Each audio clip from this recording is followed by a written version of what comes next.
Samantala, sinungaling at manghuhula. Yan po ang buwelta ni Vice President Jejomar Binay sa mga nag-aakusang overpriced ang ipinagawang gusali ng Makati City Hall noong mayor pa siya. May banat din siya sa mga senador na nasa likod ng Senate hearing kaugnay nito. Saksi si Sandra Aguinaldo.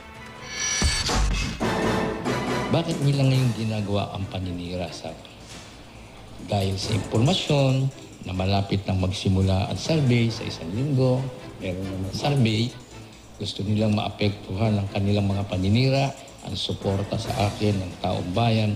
Yan ang ibutok ni Vice President Jejomar Binay sa pag-iimbestiga ng Senado sa overpriced umanong Makati City Parking Building na ipinatayo noong Makati Mayor pa siya. Puna ni Binay na aminado ang tatakbong Pangulo sa 2016, binaliwala naman umano ang anyay mga ebidensyang hindi overpriced ang gusali.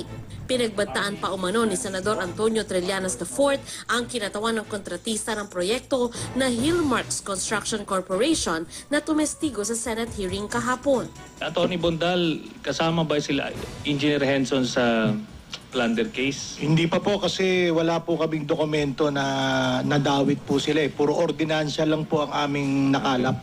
So, ngayon na the documents are already available at narinig natin yung statement ni Vice Mayor Mercado,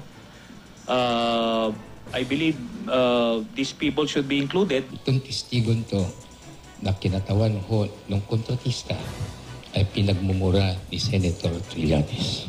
Bakit ka tumistigo? Ito ay minura, tinakot, dinuro, at ipinasasama pa sa reklamo na plunder. Sagot naman ni Trillanes, kung meron man, ang tanong dito, paano nalaman ni Vice President? It validates everything. Now, kung totoo yan, kung galing sa kung sinumbong sa kanya, nag-usap sila niyan, ibig sabihin, magkasabwa talaga itong dalawa. tumangging magbigay ng pahayag ang Hillmarks hanggat hindi napapanood ang presko ni Binay. Muling tinawag ni Binay na sinungaling ang dati niyang Vice Mayor sa Makati na si Ernesto Mercado na umaming kumita sa overpriced building sabay damay kay Binay. Alam po ninyo, tayo namang mga politiko, alam natin ang sagot dun eh. Kung ang Vice Mayor po ay nakinabang, abay siguro higit na nakinabang po ang mayor dito. Sinungaling din at manghuhulaan ni Binay ang plunder complainant na si Attorney Renato Bondal. Ano po ang basis nyo na 1,000 yung cake? Ayun po yung hula lang namin. Posible raw na may kapalit ang pagtestigo ng dalawa.